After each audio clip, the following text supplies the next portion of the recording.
The Taming of the Shrew by William Shakespeare. Presentation by Mary Walsh. Summary of the play. Taming of the Shrew was a comedy written by William Shakespeare between 1590 to 1592, they believe. The main message is that wives are pressured to be obedient to their husbands. It is unacceptable to be unruly as a woman. You should be obedient and submissive.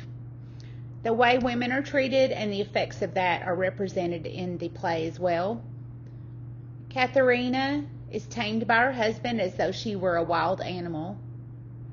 And the greed for money, dowries and their sizes represent how much a woman is worth. And dowries are basically the wealth that the woman brings into the marriage, which is what attracts most men. Main characters. Katharina, also known as Kate, is the shrew, as per title because of her outgoing attitude and willfulness. She seems to hate men and she's not conventionally attractive. Petruchio is from Verona.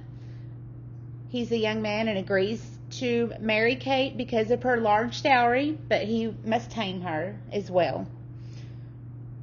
Bianca is Kate's younger sister. She's sweet-natured and beautiful. Lucentio is a young man from Pisa, and he falls in love with Bianca, and they eventually elope later on in the play. And Baptista is Kate and Bianca's father, who basically rules the roost, and he dictates who's going to marry who and when they're going to marry and when they're not going to marry or court. Lucentio loves Bianca, but he's unable to court her, according to Baptista, until her shrewish elder sister marries. And that's going to be difficult, being that she is unable to attract anyone because of her behavior and unruliness. Katharina and Petruchio eventually fall in love and marry, although the story is mostly about Petruchio taming Kate to be obedient and submissive. Petruchio, in the end, is proud to have tamed the most shrewish lady, Kate, and a contest in the end proves that Kate is the most obedient wife, not Bianca. Famous quotes from Taming of the Shrew include, "As morning roses newly washed with dew, say she be mute and will not speak a word, and then I'll commend her volubility. I see a woman may be a fool if she had not a spirit to resist. If she deny to wed, I'll crave the day when I shall ask the banns and when be married. Old fashions please me best.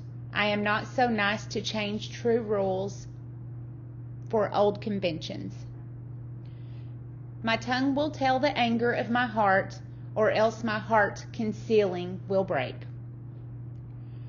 For I am born to tame you, Kate, and bring you from a wild Kate to a Kate conformable as other household Kates. I am ashamed that women are so simple to offer war where they should kneel for peace. You lie in faith, for you are called plain Kate, and bonny Kate, and sometimes Kate the cursed. But Kate the prettiest Kate in Christendom, Kate of Kate Hall, my super dainty Kate. Why, there's a wench, come on and kiss me, Kate. And say she uttereth piercing eloquence. If she do bid me a pack, I'll give her thanks, as though she bid me stay her a week. Say that she rail. Why, then I'll tell her plain she sings as sweetly as a nightingale. Say that she frown, I'll say she looks as clear. It is the mind that makes the body rich, and as the sun breaks through the darkest cloud, so honor peereth in the meanest habit."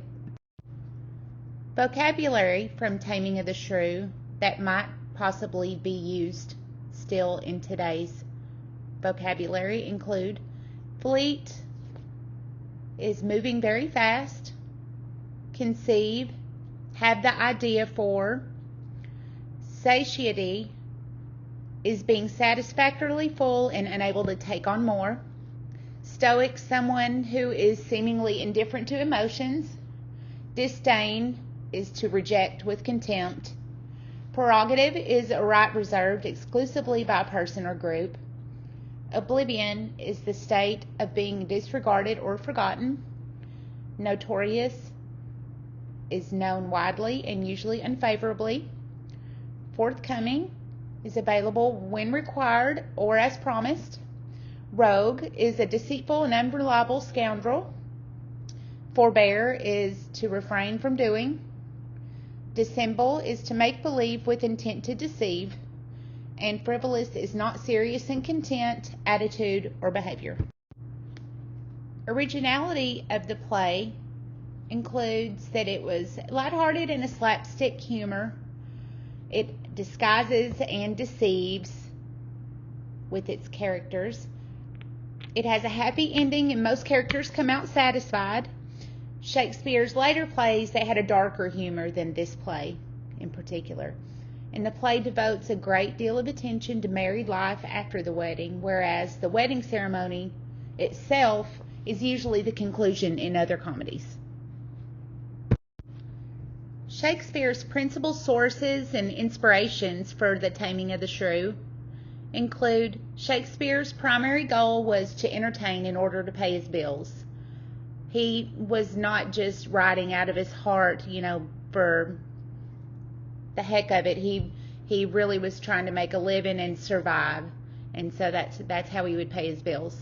The Elizabethan era had a huge demand for entertainment, also had issues of gender. So many folks tell ballads about shrewish wives were being tamed by their aggressive husbands, and that was popular in England at this time.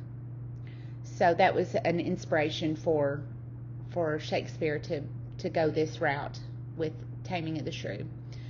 Good marriages in Shakespeare's day were between those of the same social class, and every good marriage was arranged by the families and was financially sound, and women supported the household, and financial concerns were the supreme. That was what was the main concern for the men. And Petruchio, he wanted a rich woman, so that's why he went after Kate, although she, was not very attractive. He knew that she had a large dowry coming along with her. He just had to tame her in order to have a successful marriage. A shrew was a common character in these days in commedia and in literature, and willful women in this period were beaten until they were broken and bloody, and then agreeing to be submissive and obedient. And it was really shocking to read some of the ways that they did this. I did not include them in the play, but it was very demeaning to women, and that's surprising to me. Here is my works cited page, and to follow on the next slide, I will have a short presentation by myself and my family members of Taming of the Shrew. Taming of the Shrew, full scene, modern English, Act 2, Scene 1.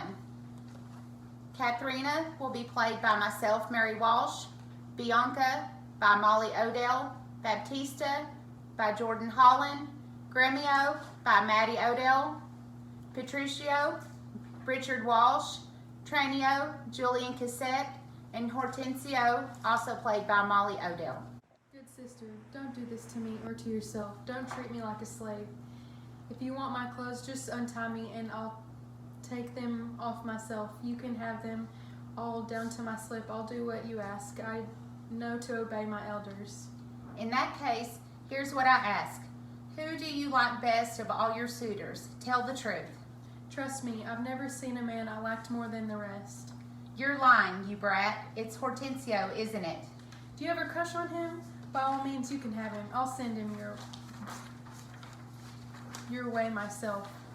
Oh, I see. You want to be rich. You'd choose Gremio.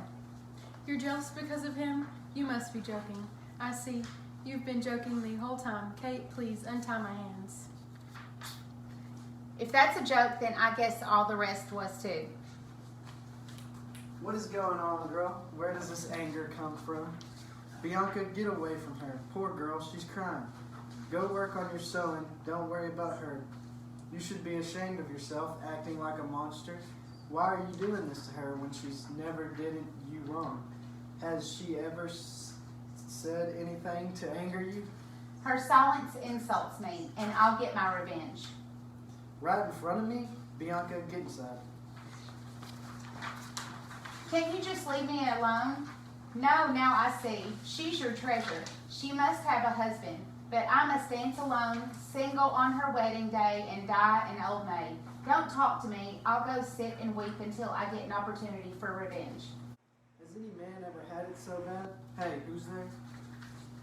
Good morning, neighbor Baptista. Good morning, neighbor Gramillo. Hello, gentlemen. Hello to you, good sir. You have a daughter named Katrina, right? Pretty and kind. Well, I do have a daughter named Katrina. You're being too blunt, Petruchio. Be polite about it and explain yourself. Leave me be, Signor Gremio. I'm a gentleman from Verona, sir.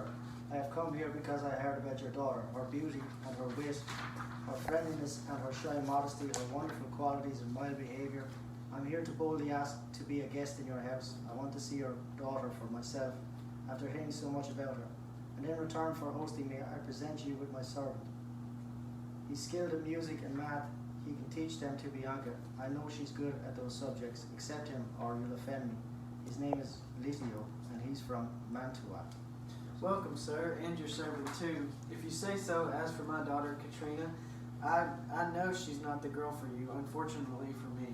So you don't want to let her go, or do you not like me? Don't get me wrong, I'm just calling it as I see it. Where are you from, sir? What's your name? My name is Petruchio. I'm the son of Antonio, who was famous throughout Italy. I know him well, so I'm glad to welcome you here. With all due respect, Petruchio, save your story for later. We all have favors to ask of, but Baptista, let us speak to. Step back, you're too eager.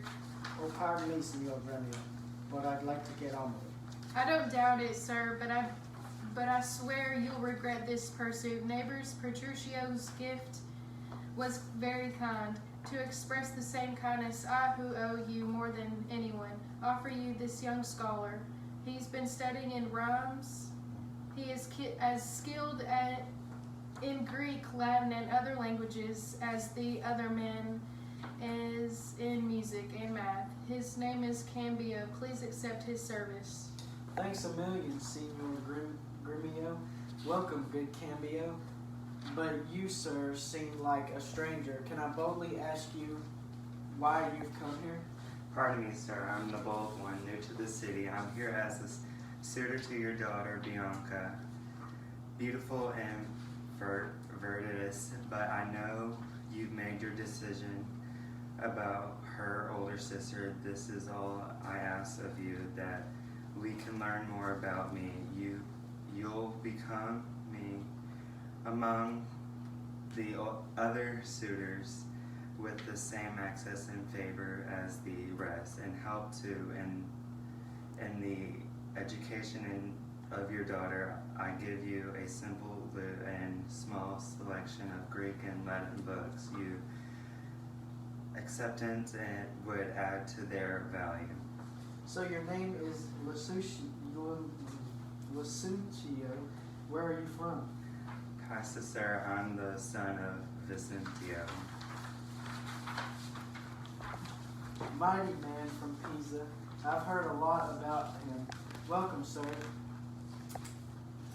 You take the lute and you take the set of books. You'll both go see your students in a moment. You there in the house.